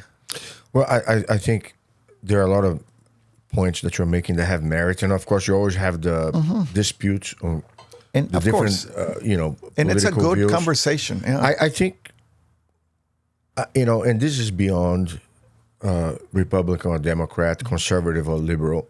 I do think, without being conspiracy minded, that there are powers that be that benefit from divisiveness. Oh, absolutely. And when they split people in different camps for whatever reason, immigration or no immigration, the ideology of political parties or different things, it's a lot easier for them to progress their agendas, whatever those are, which usually we don't hear about. And this has been proven throughout history, and they're masterful behind the scenes power brokers that will always instill different situations at different times that will steer things up. Absolutely. And then while everybody bickers with one another, they're the ones behind the curtain pulling the strings. There's a Simpsons episode where Mayor Quimby, who's very corrupt in the cartoon, says, "Oh my God, they found he's cheating with his wife. He's cheating on his wife." So he's like, "Oh, what do I do? What do I do? I need to defer this. Blame the immigrants." So they go after Apu because it's easy to target immigrants because they don't vote. And I understand that, yes, a lot of people come undocumented, some issues here and there, but the truth is somewhere in the middle. Since you like conspiracies, Carlos, did you see the what happened in Spain, in Ceuta, which is, a conclave of property of Spain in the tip with Morocco? The people, the Moroccan police let them in. They stepped out. There's videos of trucks carrying all these people to go to the border, and the Moroccan police is like, go ahead. And the reason the Moroccans did that, according to, conspiracy theories, is because they don't like that the Spain is trying to get gas from Algeria, which is their rival. So then the Moroccans are like, oh, you're going to go get gas from them? Border controls, I'll let them pass. And it became a huge problem. And now the White House uses that as a prop for propaganda, saying, look at these invaders. But it's not really an invasion. Morocco let their co-nationals enter. So they failed in border controls.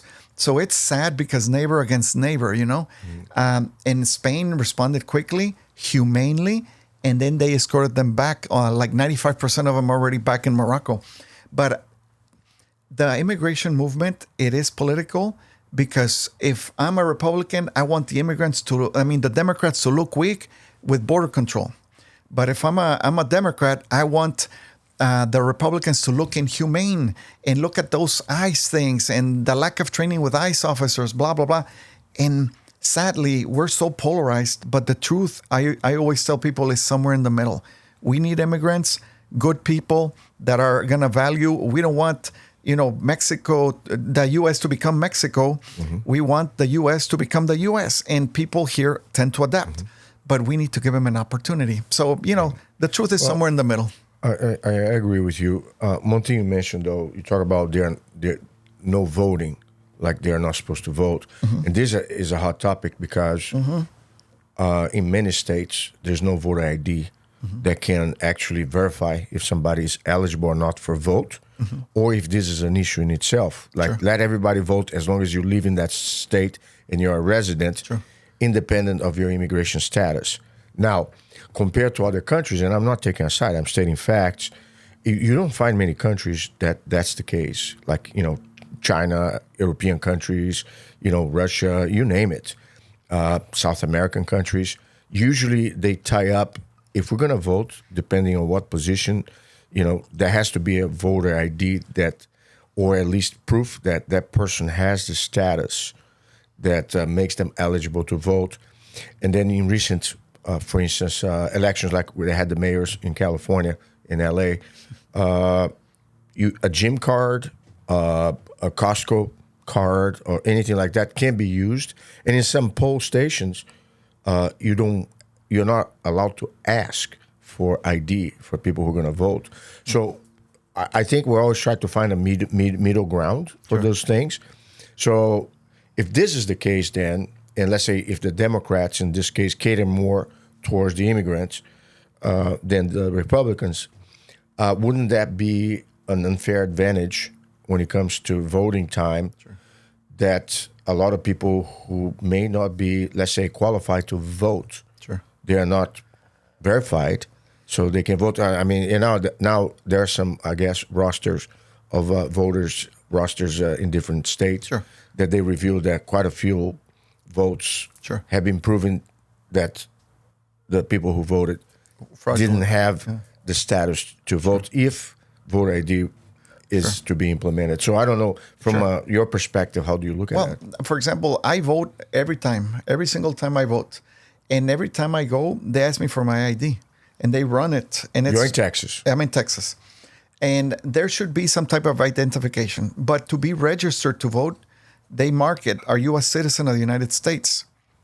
And so it's really easy to verify once they send you your voter registration card to verify if this person is a citizen or not. So there could be flaws. Now, voters who are non-citizens, it's a criminal act. They can never become citizens, and they risk even deportation. So in my 27 years of practice, I've seen maybe 4 or 5 who accidentally registered to vote. Now, how can somebody make that mistake? Well, for example, a resident alien legally in the United States goes and renews their driver's license. And there's somebody there who tells them, hey, register to vote. And sometimes they don't know. And because they're marching down the line, so they register them. And they didn't even fill out, just sign here. And the other guy puts citizen. So we've seen all types of mistakes. How we fix that is, before voting, you retract. Mistakenly registered to vote, no penalty. The crime or the act that's terrible is if somebody votes. And sometimes it does happen. There has to be a way to check with the current technology. If it should be really easy to just prove citizenship, but not that you have to take your passport and you have to take your social security card, because the problem here, as I tell you, the truth is somewhere in the middle. You have to identify yourself, but as a citizen, I don't have to prove citizenship, because if not, we would have to carry another card, like a passport card, they call it. So it should already be in the database that there's proof of citizenship, not that I have to carry it. Now, the worry is if it goes to the other extreme, where I have to take my social security card, my U.S. passport, and my driver's license, for example, when they make it excessive to be able to vote, because then only higher up people, more educated people tend to vote and not the masses.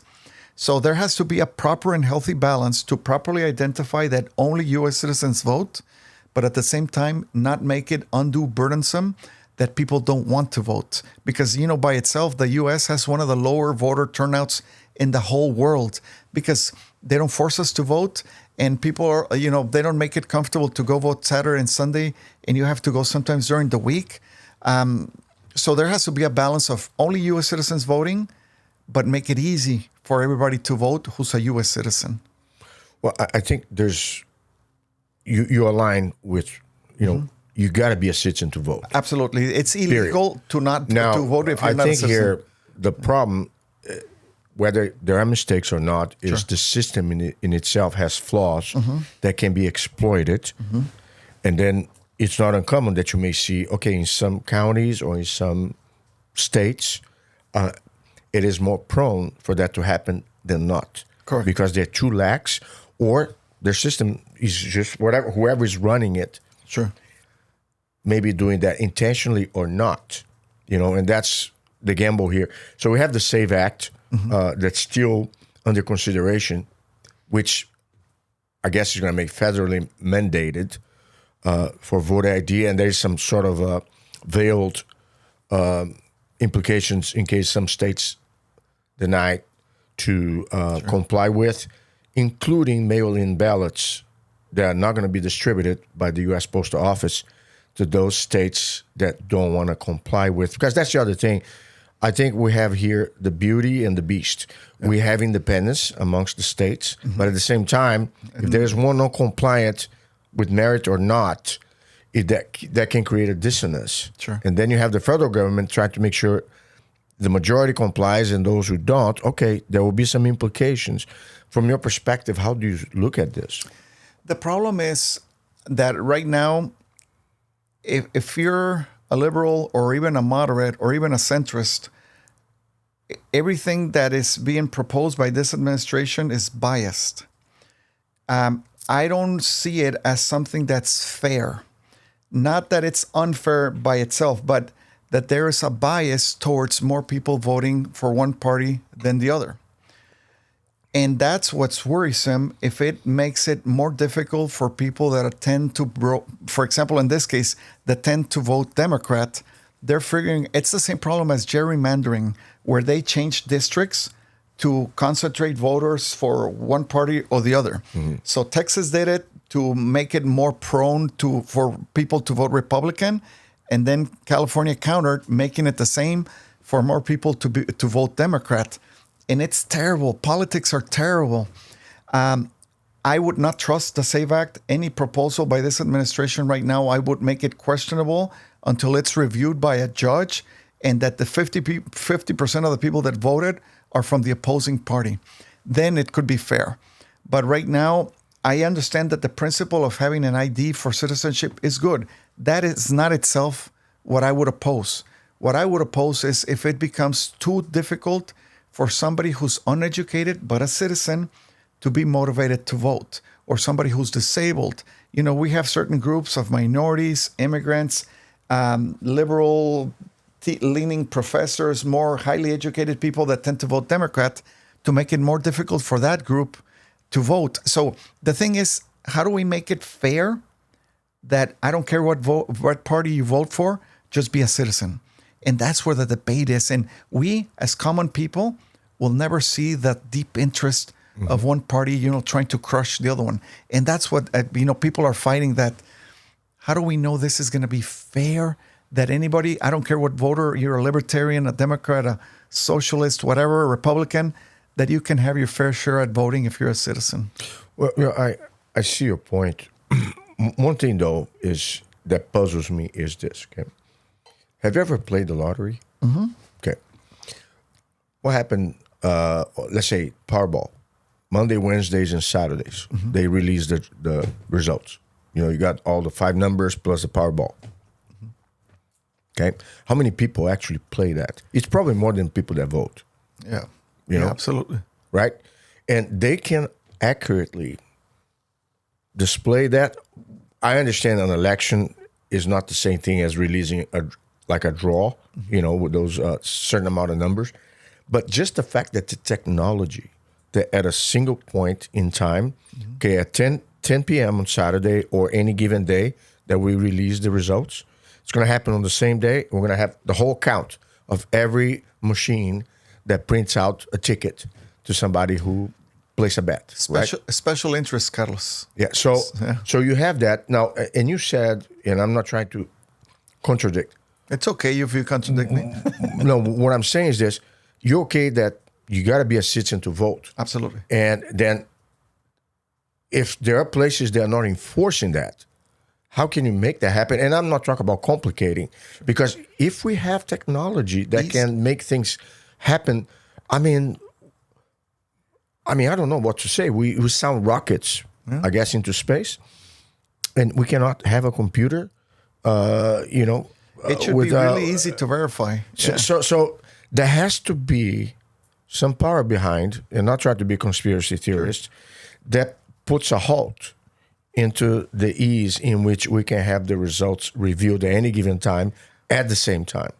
All right. So and then if you create a system, and the system, I believe technology is there, whether you have a legislation to back it up or enforce it or not, the system is available unless there is a political will deliberately preventing that from happening.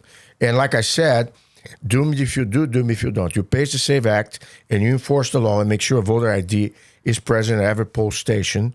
And then at the same time, you take the other perspective. If you make too complicated, then you're going to defeat the purpose. People are not going to even go to vote. But at the same time, if you are just assuring, okay, you're going to vote, that's great. But you're going to have to make sure that you're a citizen and you prove that you're a citizen. And there's no the margin for error diminishes. So I see here, both have their point, but on the logic sense, if you agree that we need voter ID or at least proof of citizenship to align with what happens in other developed countries in the world, whichever side of the spectrum you are, that if it's not happening, we got to figure out where we fine-tune the system. I don't know at this point in time that if you don't have a legislation to enforce it, how manageable it will be for that to happen. Midterms happens in 2-3 months from now, and then you have in 2 years another presidential election. But it's really easy. Like, for example, instead of having just a little form that says register to vote, there should be somebody there. Okay, I can register. Just show me there that you're a citizen. Then at that moment, this is initially when I register to vote. Then it's documented that I'm a citizen. Boom, that's it. And then forever, I can vote because I'm a citizen, until the day I die. But asking people every time to ID proof of citizenship, people who are not used to carrying a passport will hate it. So you never know how it's going to backfire. That's what worries me. What happens if you travel? Where's one thing they do? Well, travel abroad, not nationally. No. I'm not talking about voter ID. You have to show an ID. Oh, yeah. You have to show an ID to vote, right? Yeah. I'm not to vote. I'm sorry, to do different things. To travel, the real ID. So, I guess we can always figure out solutions. I know in principle, though, what you're saying is if it's already in the system, then once you show up any form of ID, the system in itself is operating. So I agree with you in part. As long as whoever shows up, regardless of any identification that they show or not, that's in the system. Like here, I have voter ID and I have my ID. Yeah. So when I go to the poll station, I just show my ID. Yeah. The system already has everything else about it. Have you seen that, for example, if whoever has TSA pre-check, now you I do have it. Yeah, the one that they check you with a camera. Yeah. I don't even pull out my ticket or my passport. I just stare at it. Boom, you're in. Yeah. So if they have it, that's not complicated, is it? And they know I'm a citizen. So that's not complicated. I agree with you. How do you see the future? Are you, because a lot of times people are doom and gloom. The reason I say that is I have different people, sometimes students of mine, that are very overzealous on their assumptions. And they think the world is going to end in 2030. They have, all these different theories going on. And like I said, if you kind of get acquainted with conspiracy theories, you start to become somewhat pessimistic because a lot of them hammer the same thing. Oh, man, the world is going to end or this and that. And I'm here thinking, man, from the time we came from the cave up to now, the odds that you had to go against the elements, the dinosaurs, the saber-toothed, tigers, oh my gosh. We're so ingenious. You see the technology advancing right now. Robotics, 5 years from now, we're going to have everything being done for us with a machine. I'm not saying that's apocalyptic or not, but I tend to believe like this, Jaime, and I'm going to pass to you.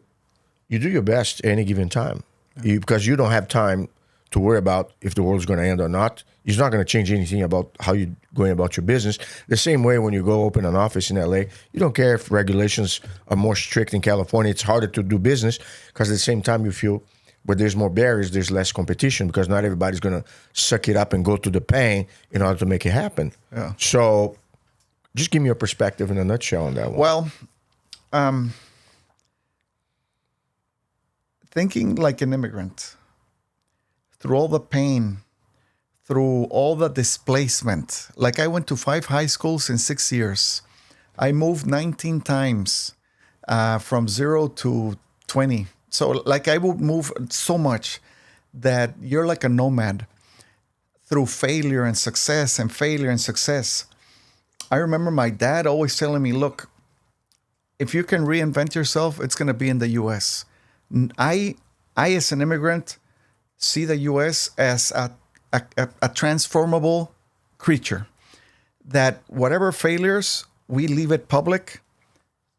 Whatever successes, everybody shares in it.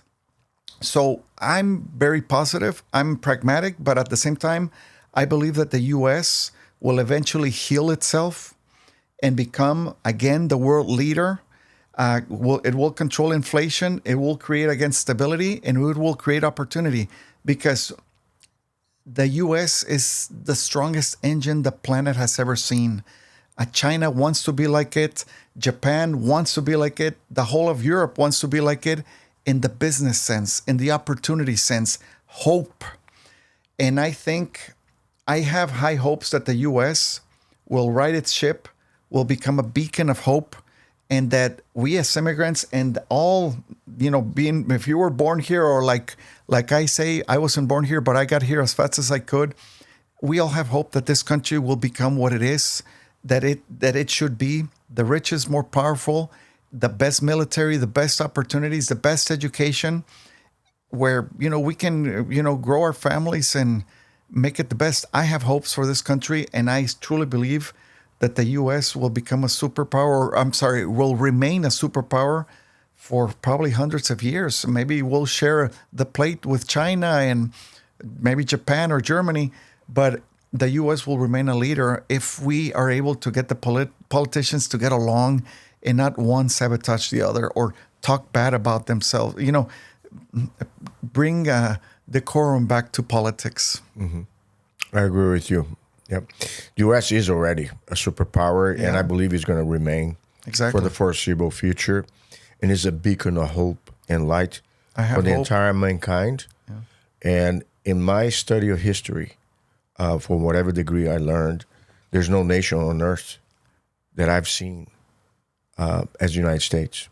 I always say, when I travel anywhere and I come back to America, I always say, God bless America. Absolutely. God bless America. And since I moved to Texas, I add, God bless Texas. I agree. God bless Texas. God bless America. And we love this country. We're both immigrants, but we're Americanos, Americans. Yes, 100%.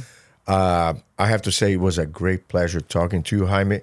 This went beyond my expectations. Not just your view on everything, but the stories that you share about how you started from humble beginnings. Thank you, coming at my gym as a student, and going up the mountains and climbing one step at a time, and now seeing you scaling your business and your passion. It's very encouraging. I'm very happy that I got to know the Jaime before, and I got to know the Jaime now. And for the foreseeable future, I see a lot of bright light in your path. I'll always be your loyal student, Carlos, and I'm thankful to you and your family who have opened the door for me. So, just very thankful that, we crossed paths, and I learn a lot more from you than you from me. Thank you. I'm learning from you, though. I'll catch up with you. You're the master. Thank you so much, Jaime. Thank you, Carlos.